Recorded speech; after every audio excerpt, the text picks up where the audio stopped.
구독, 좋아요, 그리고 공유까지도 눌러주시면 저에게 도움이 되겠습니다.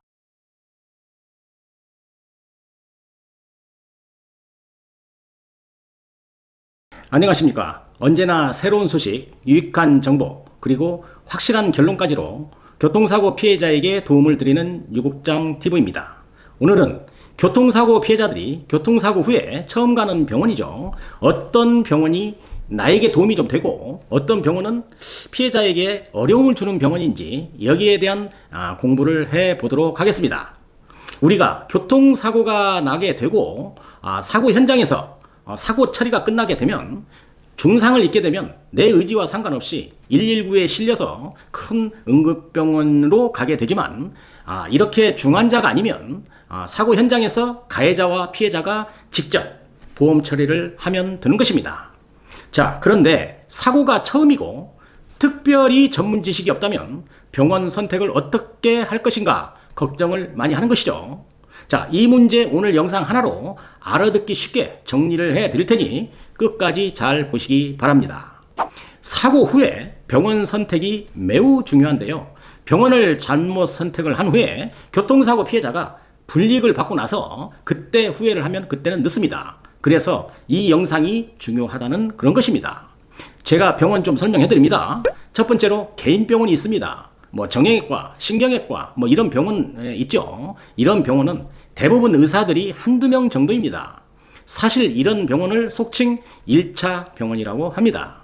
진료를 하는 데에서 편리함과 아주 신속성이 있는 이런 병원이죠. 큰 종합병원이나 전문 병원급에 비해서 신속하게 의사를 볼 수 있고 절차가 간편한 것도 있습니다.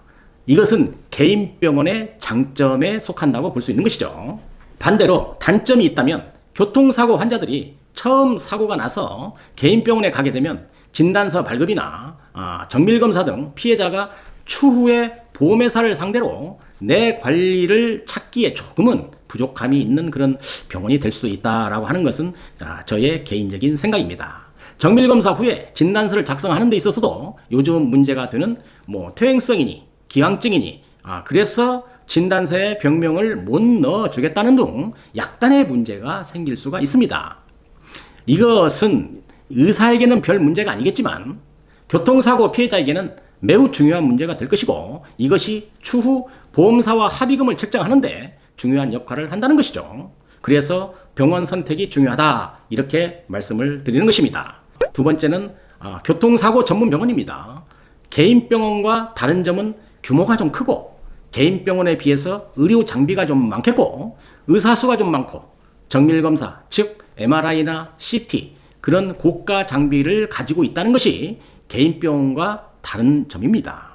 굉장히 환자에게 친절하면서 환자의 편에서 의사가 이야기도 많이 해줍니다. 그것은 이 병원의 설립 목적이 영리를 목적으로 하는 병원이기 때문이죠. 특히 다른 병원보다 유독 심하다 이렇게 볼 수 있습니다. 자, 외상과 질병은 환자와 보험회사와의 문제이니 하고 진단 병명도 잘 넣어줍니다. 교통사고 피해자에게만큼은 나쁜 것보다는 좋은 점이 많은 병원일 것입니다. 이런 병원이 교통사고 피해자에게 도움되는 병원이 될 수도 있습니다. 물론 단점이 없는 것은 아닙니다. 이런 전문 병원은 장점도 있지만 단점도 있습니다. 과잉 진료입니다. 웬만한 문제가 있으면 무조건 수술부터 하라고 하는 경향이 있습니다.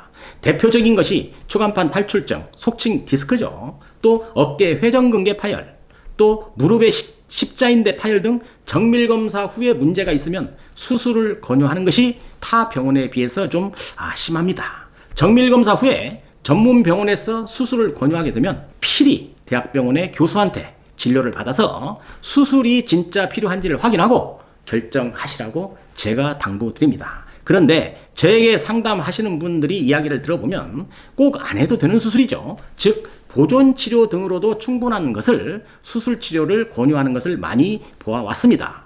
조심하고 주의하라는 차원의 말씀을 드리는 것입니다. 자, 세 번째 한방병원입니다. 옛말에 스님이 고기 맛을 알면 절간에 빈대가 없어진다는 우스갯말이 있습니다. 한의사가 한의원의 수입 중에서 교통사고 환자가 굉장히 효자 노릇을 한다는 것을 알게 되었고 그것을 알게 된 한의원이나 한방병원이 교통사고 환자의 유치에 큰 관심을 갖게 되었던 것입니다. 예전에는 양방, 즉 정형외과나 병원에서만 교통사고 환자가 치료를 받을 수 있었는데 국가에서 한의사에게도 교통사고 환자를 진료할 수 있는 것을 허용해주고 자동차 보험을 적용해주기 시작하면서 한의사들이 교통사고 환자가 한방병원의 아주 큰 수입원이라는 것을 알게 되었습니다. 그래서 2010년도 들어오면서 포털 사이트 등을 통해서 대대적인 홍보와 마케팅을 하기 시작하였고 대형화의 길을 가게 된 것입니다. 교통사고 환자는 매우 좋아진 것이죠. 병원의 선택, 양방과 한방, 치료의 폭이 넓어진 것이기 때문입니다. 한방을 이용하면 교통사고 환자들에게 좋은 점은 양방처럼 정밀검사도 좀 할 수 있고 한방에 다양한 치료죠. 뭐 뜸치료나 뭐 침치료 이런 것을 받을 수 있기 때문에 긍정적인 면도 있겠고 굳이 불편한 점이 있다고 한다면 한의사의 한계점이죠. 뭐 골절이나 신경 손상 또 수술 등에서는 아무래도 양방병원보다는 진단이나 판단 등이 제한적이지 않나 이렇게 생각이 됩니다. 또한 극소수이지만 환자를 치료해주고 진단서 작성 시에 정밀검사에서 나온 결과에 대해서 이 병명은 사고로 인한 것이 아니다, 퇴행성이다 하면서 진단 병명을 기입해주지 않는 그런 한의사가 종종 있다는 소리를 상담을 통해서 많이 접하게 되는 게 현실입니다. 그러려면 뭐하러 MRI를 할까요? 한방병원보다는 개인이 운영하는 한의원이 유독 심하다 이런 이야기를 많이 들었습니다.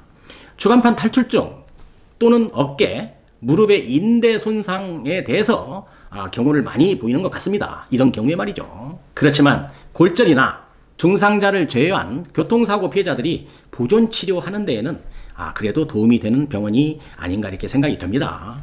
네 번째입니다. 종합병원입니다. 뭐 대학병원이라고도 하고요. 아주 경미한 교통사고로 대학병원을 찾는 것은 좀 넌센스고요. 우연한 교통사고로 인해서 112 및 그 119 출동으로 환자의 상태가 뭐 출혈이나 골절 이런 것들이 의심이 된다든가 좀 움직이는데 어려움이 있다고 한다면 사고 현장에서 119 앰뷸런스로 종합병원 응급실로 선택지로 결정하는 경우가 매우 좋은 방법입니다. 종합병원의 응급실에는 사고로 인해서 환자의 상태가 응급인지 아니면 수술이 필요한지 이런 환자의 경중을 좀 판단하는 데에는 아주 좋은 선택지입니다. 만약 환자의 상태를 응급실에서 살펴본 뒤에 무거운 상태의 환자라면 바로 입원하고 뭐 수술도 이렇게 하고 그렇게 합니다. 그런 후에 어느 정도 치료 후에는 집으로 귀가를 시키게 되는데요. 그러면 그 후로는 집 근처의 작은 뭐 정형외과나 한방병원, 한의원 등에서 치료를 받으면 되는 것입니다. 자, 결론입니다. 제 영상을 잘 보시고 참고해서 최종적으로 나에게 도움이 되는 병원은 어디일지 판단을 해서 병원 선택을 하면 됩니다. 궁극적으로 병원 선택은 개인이 판단하시는 겁니다. 소규모 개인 병원이나 소규모 한의원의 장점과 단점을 잘 제가 설명해 드렸고 또 교통사고 전문 병원이나 규모가 있는 한방병원에 대해서도 제가 설명을 드렸으니 이 영상을 보시고 교통사고 피해자들은 본인에게 이득이 되고 치료에 그 어떤 편리함 등을 고려해서 병원 선택하시라는 것입니다. 이렇게 함으로써 치료도 잘 받고 또 추후에 좋은 합의금으로 합의에 이르는 과정이라는 것을 강조드리면서 오늘 영상 마치도록 하겠습니다.